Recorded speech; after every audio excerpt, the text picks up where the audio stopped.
Hey everybody, I'm Yvonne Williams with Back to Earth Creations, and in today's video I want to show y'all how to make a super simple little fairy globe or orb. I got the base from Hobby Lobby on sale, but there'll be links for all the different tools and materials down below, and I'm going to be using a combination of just kind of random silk floral that I've had laying around, some different decorative mosses, as well as some glow-in-the-dark polymer clay and hot glue. So let's get started.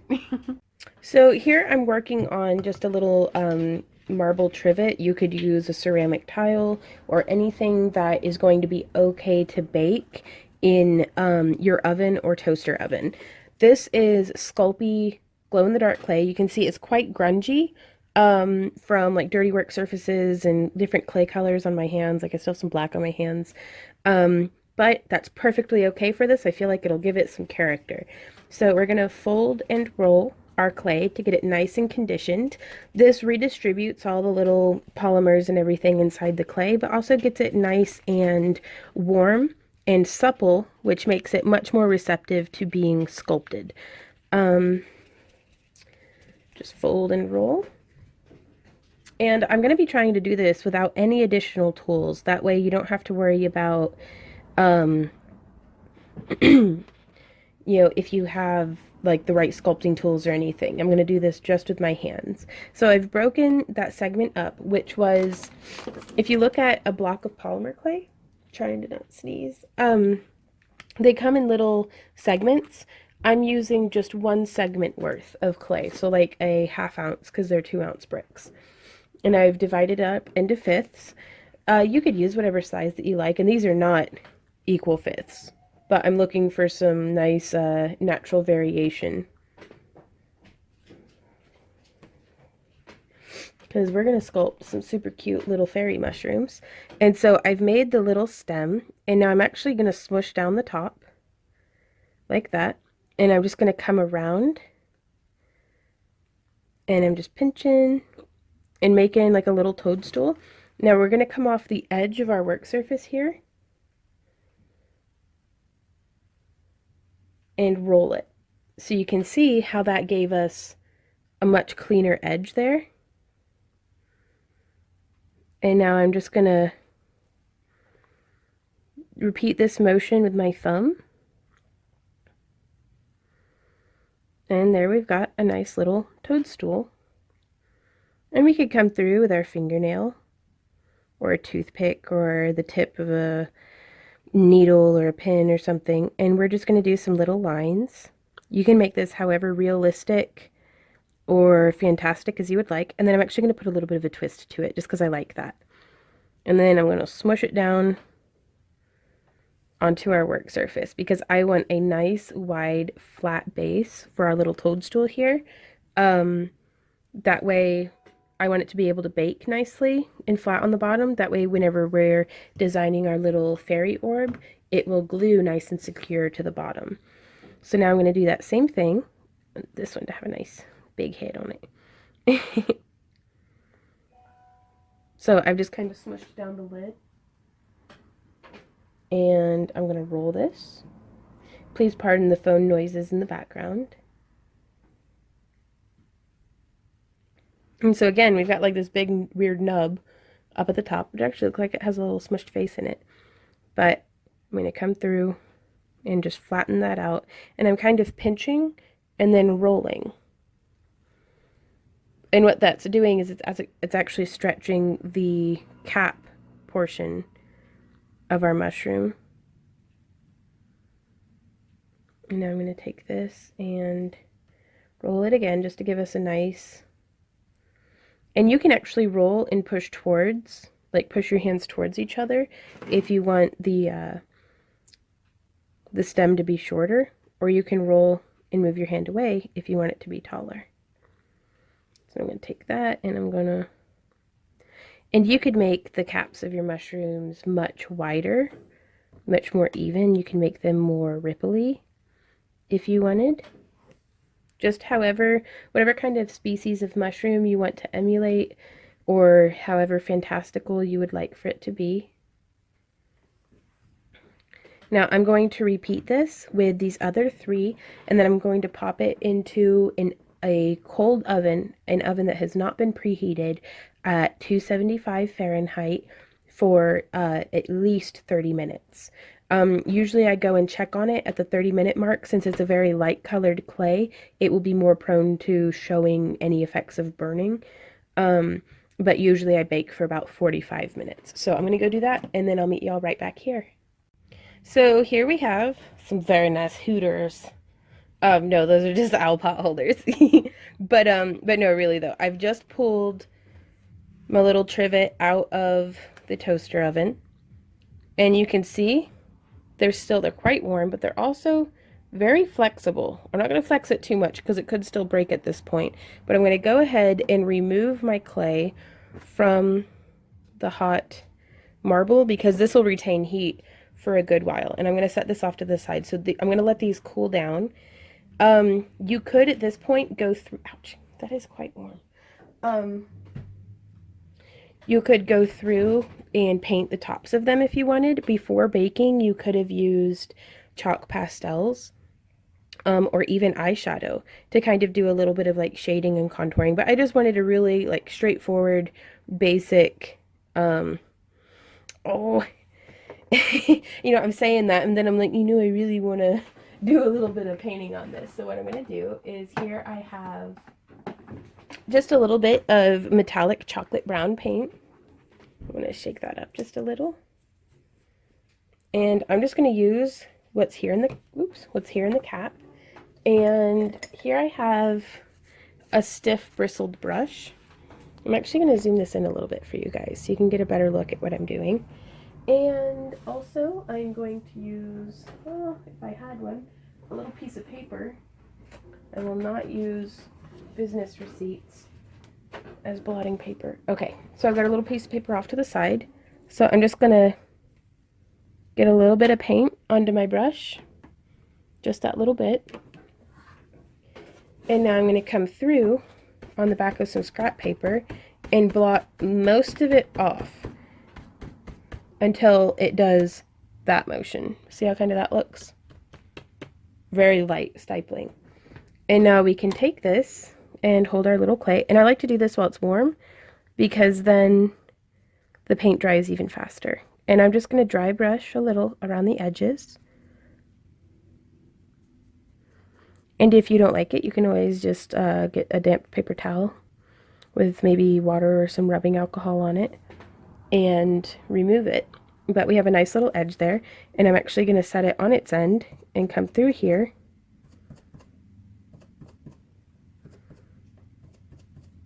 and just do some little shading there on the underside as well. And then we could also, if we really want to, do some down at the base of the stem. And this is not enough that whenever, oh, traffic noises, whenever the lights are off, this might give a little bit of a tapered off color, like a softening to the glow of the clay, but it's not going to be so much that it's going to block the glow altogether, because that kind of defeats the purpose of having glow in the dark clay. So now you can see the differences between the two. A little bit more realistic on this end. And so I'm just going to go through and do that to the rest of our mushrooms, which this one I actually put 2 of the pieces of clay together, so we only have 4 mushrooms instead of 5, but I needed that extra bit of material to give me an additional height. So we only have 4 mushrooms instead of 5, but I think that'll be okay. So I'm going to continue doing this. If you need to add more pigment onto your brush, dip it into the cap and then go ahead and blot it on the paper and then keep going. And I'll show you guys just real quick, if you leave like a solid glob on there, well, I didn't even get any. If you leave a solid glob, it's going to give you a very dark kind of paint. And that's not really, unless that's what you're going for. These are your little fairy mushrooms. Do them however you can feel inspired to. But it's just good to know the difference that the different techniques will get you. So I'm going to keep going through and doing this. And if you wanted, also, you could get some black and just very lightly darken down the edges even further. The more layers of color you do on this, the more depth it's going to give it. And you're almost rendering the layers of realism into, because very rarely is something in real life one solid color. Even this has some natural, shading and stuff. If I were coloring this in, I'd put in a little bit of shading and stuff underneath there. So we're just exaggerating that with the paints. So I'm going to paint those up and then I'll meet y'all right back here. Okay, so we're here and we have our little fairy orb. We have our little sculpted mushrooms. And it also has some really beautiful, like luminescently white lily of the valley, silk floral. Very pretty. And I like these because they're plasticky, and I think that makes them a little bit more durable in the long haul, because like if 10 years from now this is just filthy from dust or whatever, you can actually wash these very gently in some warm soapy water or something to get all the dust and stuff off. Whereas if it were something more fabricy, it might deteriorate or the color might fade, but with these ones I think will be pretty good. Also, I really like the plasticky stems because the hot glue that we're going to be using will be attaching it very securely. So now we get to decide what color of moss we want to use. And I think I'm going to use this moss to kind of fill in loosely because I want to hide as much of the hot glue as possible. So to start with, I'm going to come in with a touch of hot glue and add it to the end here. Try to make sure we don't have any little flyaway pieces. And before it cools too much, I'm actually just going to bring it in and smoosh there on the bottom of our glass.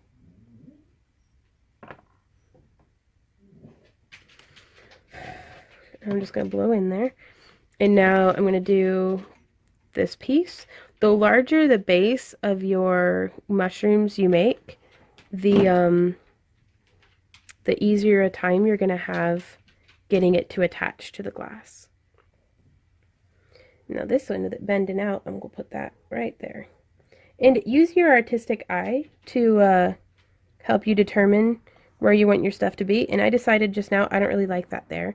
So I'm just going to pull it out before the glue sets up.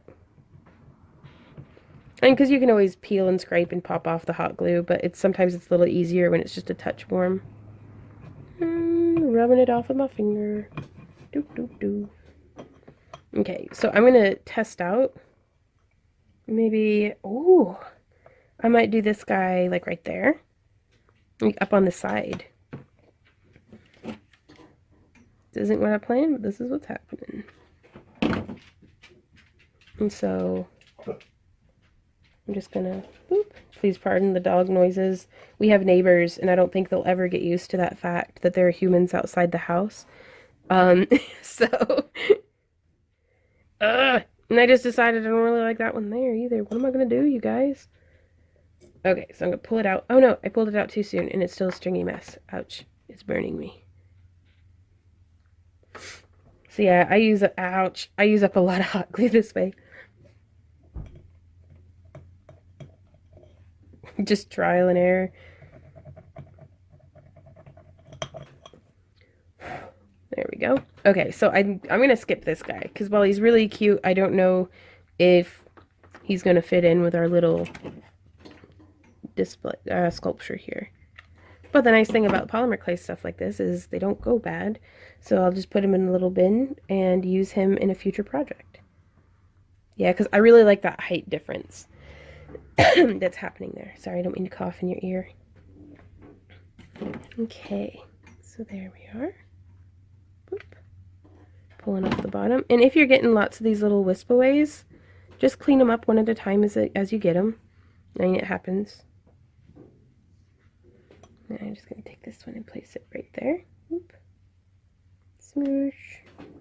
Yeah, I like that. I like the way that looks. And you could sculpt like a little ladybug or something, or a little butterfly or a fairy, or I don't know, all sorts of stuff. Like there's no rules with things like this. And that's really nice, that you truly can just kind of do whatever you want.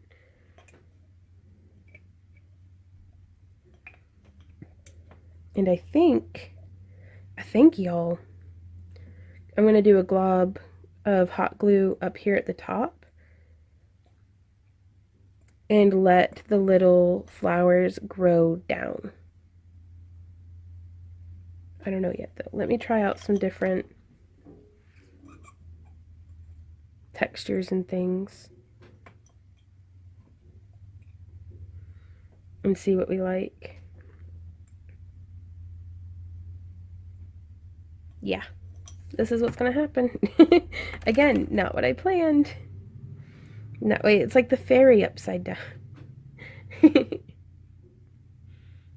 Okay, so coming in with our hot glue gun and laying a glob,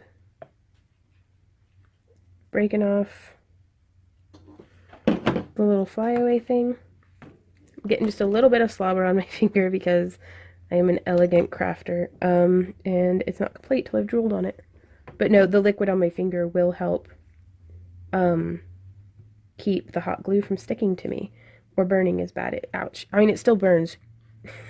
Dang, no it. I am flammable and made of meat. Yeah, it still burns, but it keeps it from sticking to me at least. I mean, if I were smart and planned ahead, I'd have like a little dish of water that I could put my fingers into, but that ain't me. Okay, now I don't know also if I want the full length.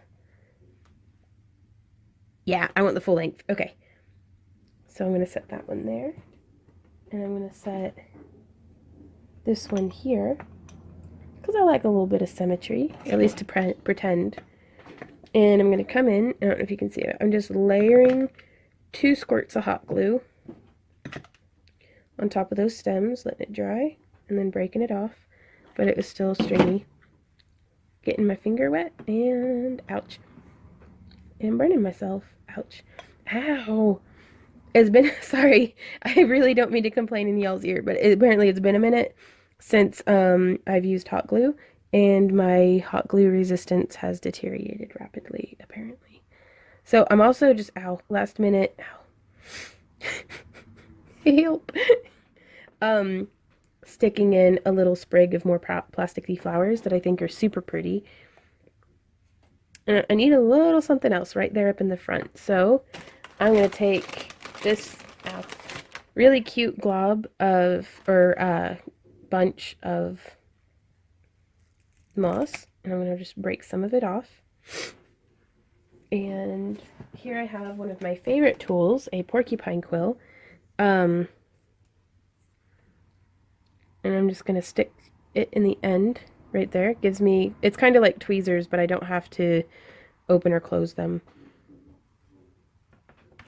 And again, I'm just going to do a quick little glob of hot glue.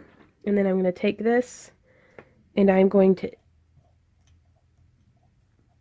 just take it and kind of poke it in, fluffing and moving the flowers around. Yeah, and now it looks like a little upside down planter. Maybe. Probably could have started off with putting in some moss right from the get-go. So let's see if I can't manage that somehow by pulling this stuff forward, dropping that in the back, and then pushing it down into the still somewhat soft hot glue. Now also this is another part where I really like these porcupine quills, because I'm actually going to put a little bit of hot glue on the tip, almost like toothpaste on a toothbrush. I'm going to reach in there and press and wipe. And the hot glue doesn't really seem to want to stick to the porcupine quill very much, but it loves grabbing onto that moss. So there we are. A nice little sculpture. Now we did get a little bit of hot glue stuck to that flower, so I'm just going to pull that off. And again, with these, I hope if nothing else, I just give you all the confidence to approach this with the freedom of doing whatever you want. I mean, there's no right or wrong way to make something that's beautiful to you. So now I'm going to come in with this little bit of like water moss. Sorry, I don't mean to say it with a question mark, but it looks like a type that would grow like in a river. And I'm just going to kind of pull it off in sections and place it.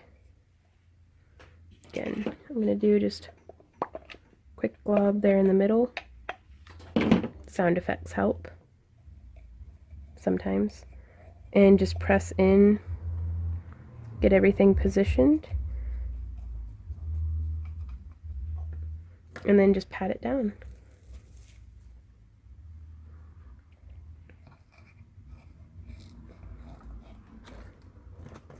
And as I get it placed, I'm holding it down with my finger and then maybe trying to fluff it a little bit with the porcupine quill. There's a fine balance between fluffing it and breaking it though. And so now here in this front section, I'm going to try to find another little section of super cute little moss. Ooh, that's a cute little thing. So I'm just gonna glob, wipe off the excess, and stick that in there. Which I feel like that really hid the base of the mushrooms. So I'm gonna not do that. And I'm just gonna pinch off some of the top here. And just press that down. I've decided I like that way better.